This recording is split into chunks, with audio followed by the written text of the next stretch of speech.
Regardez Gaza. Quand un enfant périt sous les bombes et que la planète détourne les yeux, que subsiste-t-il de notre humanité?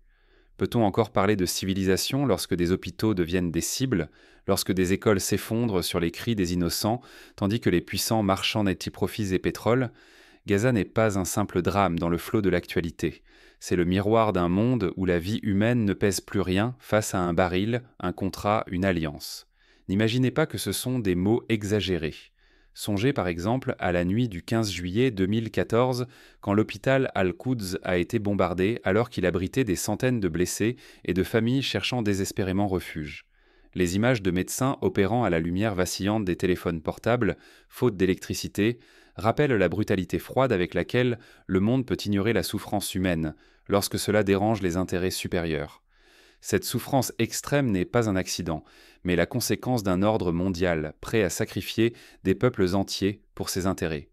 À Gaza, chaque enfant enseveli, chaque famille brisée, devient l'emblème d'une logique glaciale où l'humain n'est qu'une variable d'ajustement.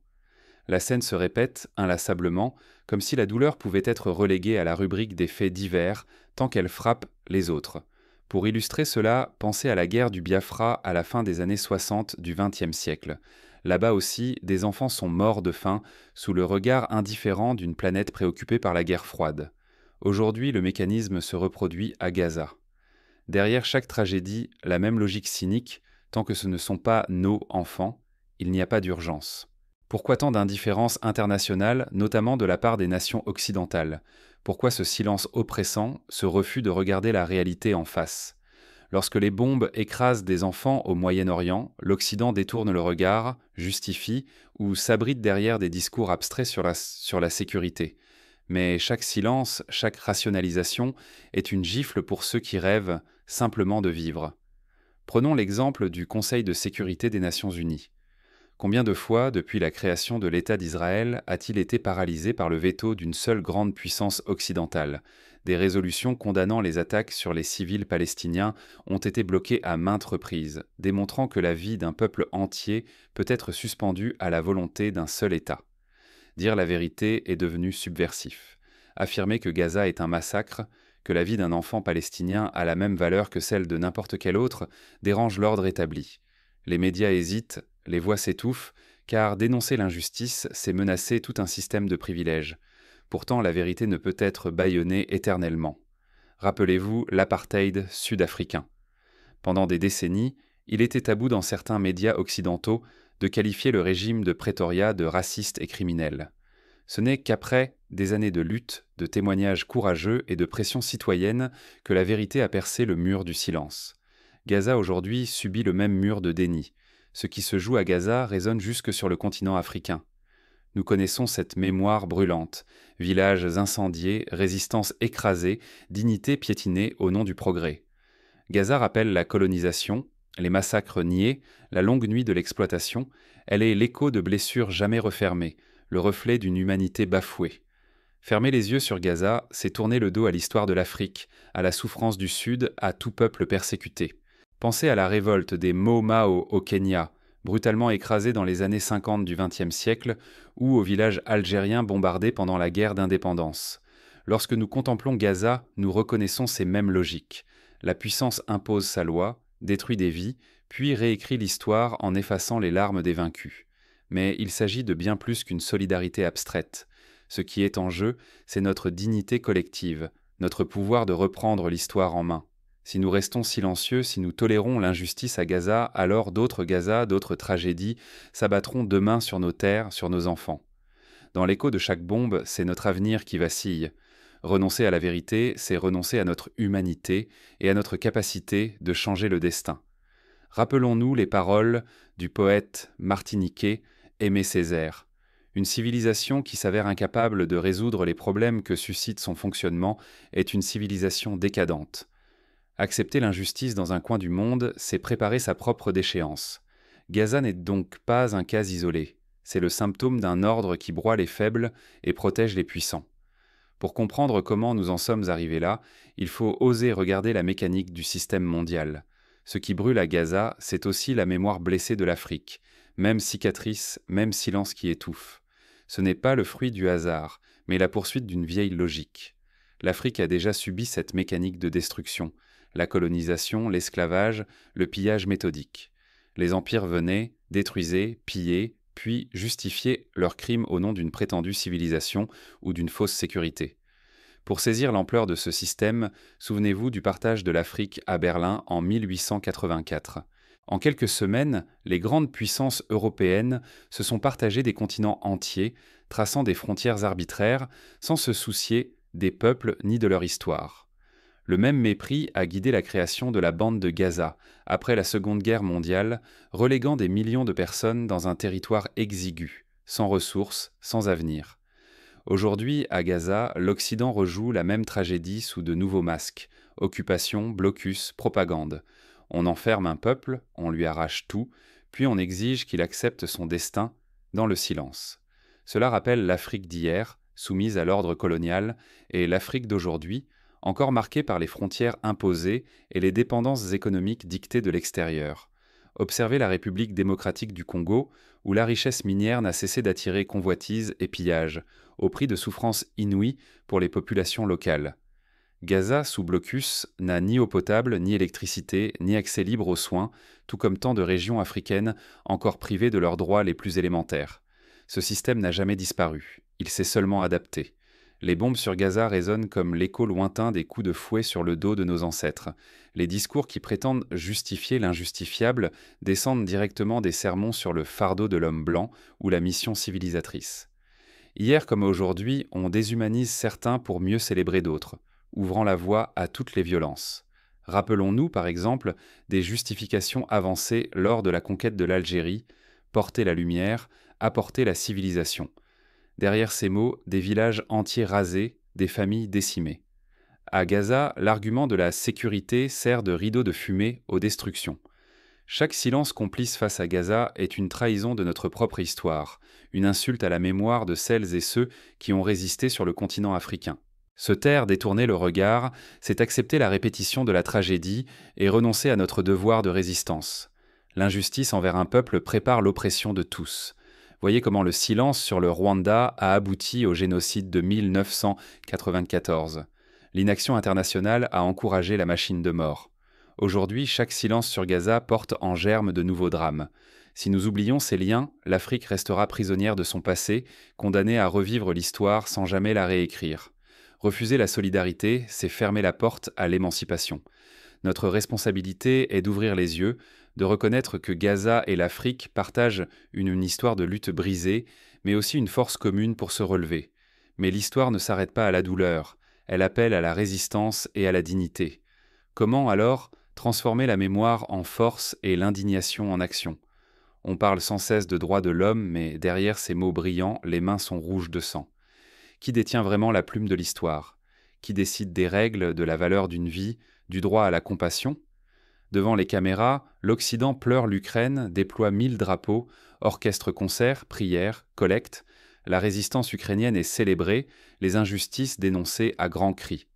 Mais pour Gaza, rien, ni drapeau, ni larmes, ni émotion. Le nom d'un enfant à Kiev pèserait-il davantage que celui d'un enfant à Rafah? À chaque crise, la même logique. 2 poids, 2 mesures, selon que l'on est du bon ou du mauvais côté de la frontière. En 2022, l'invasion de l'Ukraine a déclenché un élan international sans précédent. Sanctions économiques, ouverture des frontières aux réfugiés, concerts de soutien, couverture médiatique continue. Comparez ce traitement à celui réservé aux victimes de la guerre du Yémen ou de Gaza. Les chiffres sont impitoyables. Alors que des millions de Yéménites meurent de faim, qu'un blocus condamne tout un peuple, la compassion mondiale s'émousse. Cette compassion sélective n'est pas une erreur, c'est l'architecture même du système. Les médias occidentaux, prétendument libres, orchestrent la fabrique du consentement. Ils choisissent les images, effacent les voix du Sud, réduisent les tragédies étrangères à de froides statistiques. Ils humanisent certains, diabolisent d'autres. À Gaza, les morts n'ont ni nom ni histoire. Leur douleur se résume à un chiffre qui file au bas de l'écran. Regardez les grandes chaînes d'information. Un attentat dans une capitale occidentale occupe les écrans pendant des semaines. Une frappe meurtrière à Gaza ou à Mogadiscio se résume à une brève, souvent sans image, sans nom, sans visage. Cette hiérarchie de l'empathie façonne la perception du monde. On prêche la démocratie, la liberté, la paix. Mais ces valeurs servent surtout de paravent à la domination. Derrière chaque discours sur la paix se cachent des intérêts stratégiques bien précis.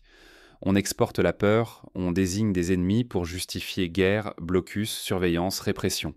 On impose des sanctions économiques qui broient des peuples entiers au nom de la morale ou de la sécurité, tout en fermant les yeux sur les crimes commis par ses alliés.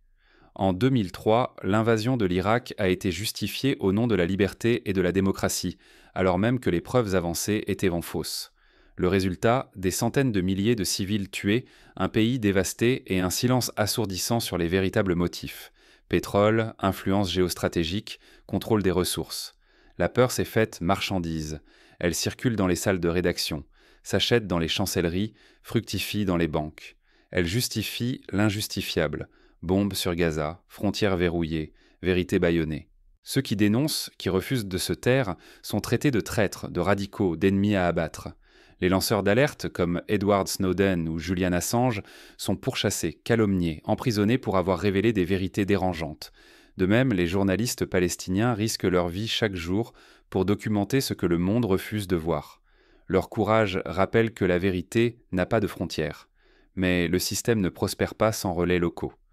En Afrique, beaucoup d'élites, formées dans les universités de l'Empire, dépendantes de l'argent, du prestige et des réseaux occidentaux, servent de courroie de transmission. Elles répètent la version officielle, étouffent les mobilisations populaires, censurent les voix libres, brisent de toute tentative de solidarité. La main étrangère agit à travers des mains africaines. En Afrique du Sud, du temps de l'apartheid, certains chefs traditionnels ou responsables locaux servaient d'intermédiaires entre le régime raciste et les populations opprimées. Aujourd'hui, des élites africaines reproduisent ce schéma, protégeant leurs privilèges au détriment de l'intérêt général. Le même mécanisme opère dans les territoires occupés, où des structures de pouvoir local collaborent parfois à l'oppression. En acceptant ce récit falsifié du monde, nous perdons plus que la vérité. Nous abandonnons notre autonomie, notre dignité, la possibilité d'un avenir différent. Nous devenons complices, prisonniers d'un système qui nous condamne à revivre sans cesse les mêmes tragédies. Pourtant, des fissures apparaissent. Le masque tombe peu à peu. Face à ce système qui vacille, comment reprendre l'initiative ? Quelle voie s'ouvre pour bâtir une alternative et retrouver la maîtrise de notre histoire ? Mais résister exige de regarder en face notre propre part de responsabilité, de briser le silence et d'oser imaginer d'autres chemins. Car c'est dans la vérité et la solidarité que réside la première étape vers la libération. Le Sud se lève. Pour la première fois depuis des décennies, la question d'une convergence des résistances ne relève plus du rêve. Partout, la jeunesse africaine, la jeunesse du Sud, refuse la soumission et le silence. Des millions de jeunes femmes et d'hommes, chaque jour, osent dire non à l'injustice. Leurs voix ne tremblent plus. Elles s'élèvent, elles chantent, elles écrivent l'avenir sous nos yeux. Pensez à la mobilisation des jeunes au Sénégal en 2021, ou aux manifestations de masse au Chili, au Liban, à Hong Kong. Des foules entières refusent la fatalité, réclament dignité et justice. À chaque coin du monde, des voix s'élèvent pour exiger la fin des privilèges, la reconnaissance de la souffrance, la réparation des injustices. Gaza en résistance, l'Afrique debout, l'éveil des peuples d'Amérique latine et d'Asie. Tous annoncent une ère nouvelle. Jamais, depuis l'époque des indépendances, les rêves d'émancipation n'avaient autant fusionné. Du Caire à Dakar, de Caracas à Jakarta, une même colère, une même espérance. Chacun porte la mémoire des blessures, mais aussi la certitude que la dignité n'est pas négociable. Historiquement, les indépendances africaines ont été marquées par des convergences inattendues. La conférence de Bandung en 1955 a réuni des leaders d'Asie et d'Afrique posant les bases d'une solidarité sud-sud. Ce rêve avait été étouffé par la guerre froide, mais aujourd'hui il renaît, porté par une jeunesse connectée, informée, cosmopolite. Face à la propagande, à la désinformation, à ces chaînes occidentales qui imposent leurs récits, une urgence s'impose. Il faut bâtir des médias réellement indépendants, panafricains, sud-sud, capables d'exprimer nos vérités sans filtre ni peur. Car celui qui contrôle le récit contrôle aussi les consciences. Reprendre la parole, c'est le premier pas vers la liberté. Des initiatives émergent déjà. Des plateformes numériques africaines, des chaînes d'information alternatives en Amérique latine, des collectifs de journalistes indépendants. Chaque smartphone devient une caméra, chaque réseau social un outil de contre-pouvoir. L'information ne doit plus être un privilège réservé à quelques-uns, mais une arme entre les mains du plus grand nombre. Mais la renaissance ne se fera pas seule. Les alliances du Sud ne sont plus une option, mais un impératif vital. Elles doivent reposer sur la justice, la souveraineté réelle, la fin du néocolonialisme. Il s'agit de créer des ponts entre peuples qui partagent la même histoire de résistance pour échanger, commercer, innover, se défendre ensemble. Imaginez des universités africaines et sud-américaines créant ensemble des laboratoires communs, des marchés régionaux puissants, des diplomaties unies.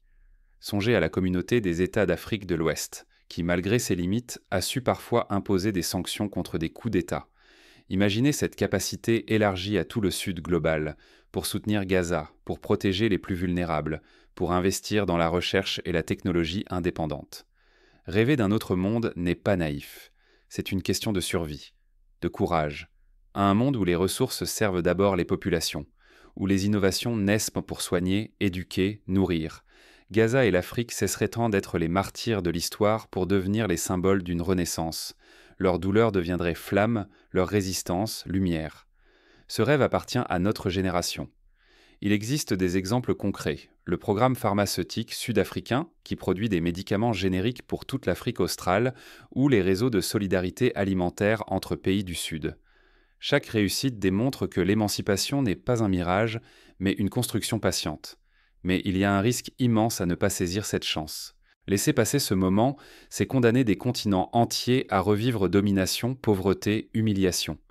Rater l'opportunité, c'est rater la libération possible et la chance d'un nouvel équilibre mondial.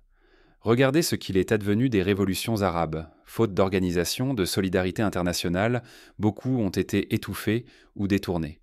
L'histoire ne pardonne pas l'attentisme. La fenêtre d'opportunité ne reste pas éternellement ouverte. L'histoire frappe à la porte. La renaissance du Sud dépend de notre capacité à passer de la prise de conscience à l'action. La question n'est plus pourquoi, mais comment.